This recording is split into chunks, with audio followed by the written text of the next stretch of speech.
정의당 윤소하 원내대표에게 협박 소포를 보낸 사람이 대학생 진보단체 소속인 것으로 밝혀지면서 지금 진보 진영 내부에 무슨 일이 일어나고 있는가 이렇게 관심이 지금 모아지고 있습니다. 협박 소포 보낸 유 씨는 지금 자신이 아니다, 무고하다라고 주장하면서 사흘째 단식 중이라고 합니다.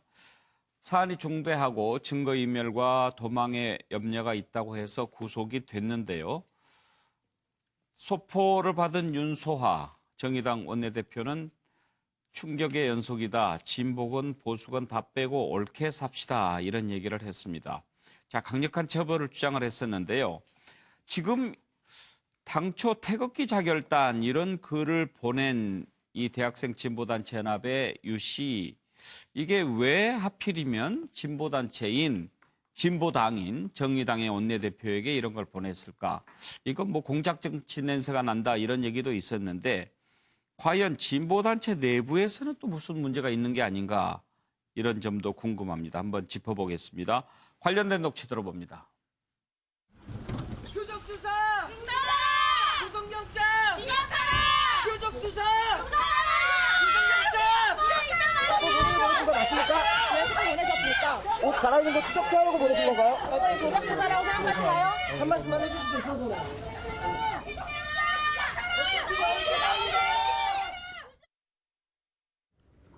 법원에서 구속영장이 발부된 것으로 보아 피의자의 행위가 사실일 가능성은 더욱 높아졌습니다. 아직까지 최종 확정은 아니지만 피의자의 행위가 사실이라면 참으로 참담한 범죄입니다. 더구나 피의자가 소속해 있고 운영 현장을 맡고 있는 단체가 평소 진보를 표방해온 단체라는 점에서 더더욱 그러합니다. 보수, 진보, 기타 여하를 막론하고 테러와 협박은 용서 못할 범죄입니다. 이번 건에 대해 엄중한 조사와 처벌을 당부하는 건 그런 이유 때문입니다. 대진연의 이미지를 의도적으로 깎아내리고 대진연의 활동들을 탄압하려고 하는 것으로밖에 보이지 않습니다. 조작은 누가 하고 있는 것입니까?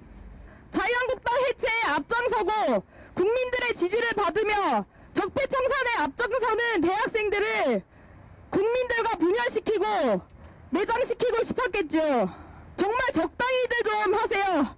저번에도 무리하게 구속영장 청구하더니 그렇게 하면 겁먹고 위축될 줄 아셨나 봅니다.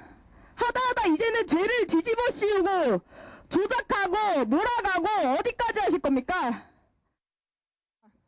그런 치졸한 짓 안 합니다. 경찰 당국은 더 이상 적폐임을 스스로 인정하지 마십시오. 너무 쪽팔리고 자괴감까지 듭니다. 우리나라 경찰이 이딴 소설까지 쓰면서 한 대학생 단체를 탄압하는 게 2019년에 일어날 수 있는 일이란 말입니까? 위축될 줄 알았겠지만 쫄 줄 알았겠지만 미안한데 이럴수록 자유한국당 더 때리고 다닐 거고 반일투쟁에 더 불 짚힐 것입니다.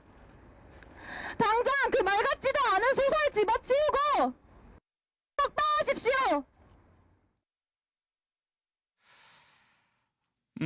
김한기 변호사, 먼저 대학생들 그 내용을 이렇게 들어보면 경찰 수사를 아예 불신하는 그런 것을 보이잖아요.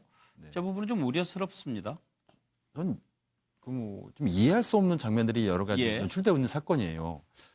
일단은 지금 당사자, 지금 긴급 체포되고 구속된 당사자는 예를 들면 영장실질심사 과정에서도 그렇고 그냥 진술 거부, 경찰 조사할 때도 지금 묵비권을 행사하고 있거든요. 그럼 했으면 했다, 아니면 안 했다고 보통 예. 밝히는 게 정상인데 그런데 그 당사자가 속한 진보단체에서는 지금 많은 사람이 나와서 이건 조작된 사건이고 탄압을 가하고 있다고 얘기하고 있어요. 좀 이게 서로 상충되고 있다는 게 좀 이해가 안 가고요. 또 두 번째는 지금 경찰이 수사 과정에서 뭐 1000여 개 넘는 CCTV를 확인했고 그리고 이 소포가 발송된 그 편의점에서 무인 택배로 간 거 아니겠습니까? 그 당사자가 이 윤소아 의원 씨까지 이 과정을 다 일일이 정확히 증거를 포착해서 또 법원 판사도 어느 정도 소명이 됐으니까 또 증거인멸 누주 우려가 있으니까 영장 발부한 거거든요. 그럼 그럼 최소한도 어느 정도의 법률 소명된 거예요. 그러면은 그 동기도 좀 이해가 안 가고, 왜냐면 태극기 자결단이라고 이름을 붙였거든요. 그럼 뭐 어떤 의도인지도 모르겠고, 여하간에 좀 국민의 대표기관인 국회의원한테 이런 뭐 칼이라든가 죽은 새, 뭐 협박 문자를 보낸 거, 내용을 보낸 거는 단호하게 엄벌에 쳐야 된다고 생각합니다. 예. 서정욱 변호사님. 저는 이게 피해자가 커다랗게 세 가지 잘못이 있다 봐요. 세 가지 잘못이. 첫째는 이제 그 비열한 소포 테러인 거. 물론 이제 진보 진영 간에 뿌리 깊은 갈등이 있어요. 바로 정의당 계열과 민중당 계열. 옛날로 치면 이게 NLPD, 민중민주민족해방 이런 데 갈등이 있다 보니까 관익이 정의당은 이석기 석방이 왜 안 도와주고 북한에게 김정은 방화나 이런 데 너무 정책이 다르다 보니까 비판 따라서 이게 그 어떤 진보 진영 간의 갈등 때문에 테러했는데 이 테러 자체가 이게 너무 비열한 죽은 새라든지 커트칼 이게 첫째 잘못이고 두 번째는요. 이름을 이게 보냈으면 차라리 이게 주사파 결사단 이런 식의 이름을 붙이면 야 이게 운동권 내에서 갈등이구나 이거 알잖아요. 근데 왜 태극기 자결단이나 태극기를 이게 붙이느냐 말이에요. 이러면 이게 보수 진영 쪽으로 우리 그 책임을 전가하는 이게 두 번째 큰 잘못이고 마지막으로 이게 그 지금도 처음에는 경찰만 친일파라 했죠. 근데 이 검찰이 영장 청구하니까 비판하다가 지금 이게 법원이 발부하니까 그럼 이게 모든 공권력이 딱 이 공작 정치하느냐 이런 이제 큰 우리 공권력 질서 법치를 부인하는 세 가지 큰 잘못이 있는 거예요. 김성환 평론가, 대학생들 진보단체 소속 학생들이 이렇게 얘기하는 걸 들어보면 좀 단순한 그런 사건인 것 같은데 미스터리하게 느껴진단 말이에요. 네, 그만큼 뭐 믿음이 강했던 사람이기 때문에 믿고 싶지 않은 심리도 있을 것 같고요. 그리고 또 뭐 예를 들면 과거에 이런 공안 사건에 휘말려 본 사람들은 일종의 좀 공포 같은 게 있을 겁니다.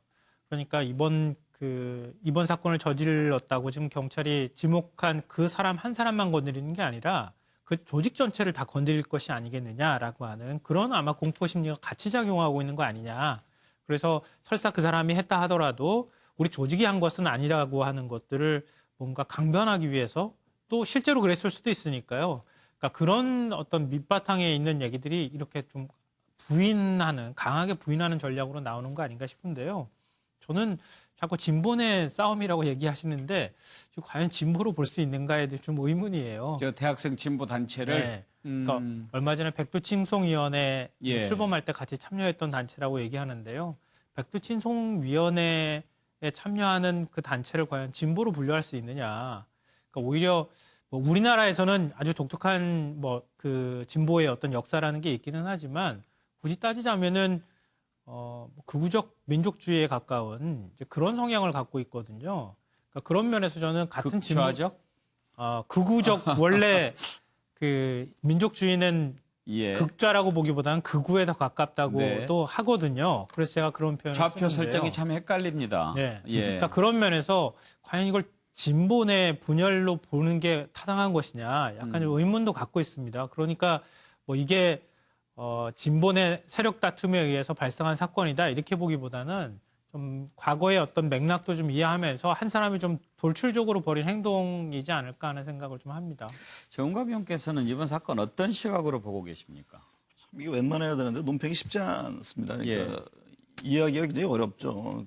뭐 여러 가지 물증이 있음에도 불구하고 또 해당 단체에서는 뭐 조작이다 이런 표현을 하고 당사자는 침묵하고 있고 이게 뭐 앞서 얘기한 뭐 노선 갈등인지 저는 개인의 일탈인지를 잘 모르겠습니다. 이게 사실은 분간이 잘 안 되는데 행위 자체에 대해서도 이제 수사 결과가 나오면 드러나겠죠. 근데 어쨌든 간에 그 사실 이념지향적이지 않은 그 좀 특이한 단체들의 행위 행태가 사실은 더 위험스러운 게 있죠. 사회에서는. 그렇기 때문에 그들이 지향하는 것이 뭐고 또 이 피의자라는 사람이 만약에 행위를 했다면은 도대체 어떤 측면에서 왜 했는지에 대해서 좀 수사당국에서 명확히 규명할 필요가 있어 보입니다. 그리고 정말 지향하는 것이 뭔지 그래야지만 국민들이 불안하지 않고 또 국회의원에 대한 일종의 테러 아니겠습니까? 이거는 해서는 안 될 그 행태를 했기 때문에 그 좀 면밀하게 규명해 볼 필요가 있는 사안이 아닌가 그렇게 보고 있습니다. 김영준 어떻습니까? 저는 좀 가슴 아픈 것이 이제 대학생 말하자면 학생 운동권이라고 하면 옛날에 국민들이 대학생의 시위를 할 때 같이 했던 것은 그 사람들이 순수하기 때문이었거든요. 그런데 지금 이 장면을 보면 사실은 한 총련 마지막 의장이었던 사람 34살이나 된 사람이 운영위원장으로 있다고. 사실 예, 이게 대학생 단체인지 이제 그런 거고 더 가슴 아픈 것은 이분들이 한편으로는 거짓하지 않았다고 얘기하면서도 실제로 현장에 가서는 힘내라 얘기하는 것. 또 본인 스스로가 마치 소영웅주의 비슷하게 어떤 손을 들어 올린다든지 이런 행위 자체가 마치 굉장히 무슨 자기가 대단한 일을 한 것처럼 보이고 예. 하는 거는 또 학생들이 순수해 보이지 않는 이런 것이 가장 아픈 것이고요. 또 하나는 뭐 백두칭송위원회나 이런 부분들도 좀 더 수사를 명확하게 할 필요가 있다 그렇게 보여집니다.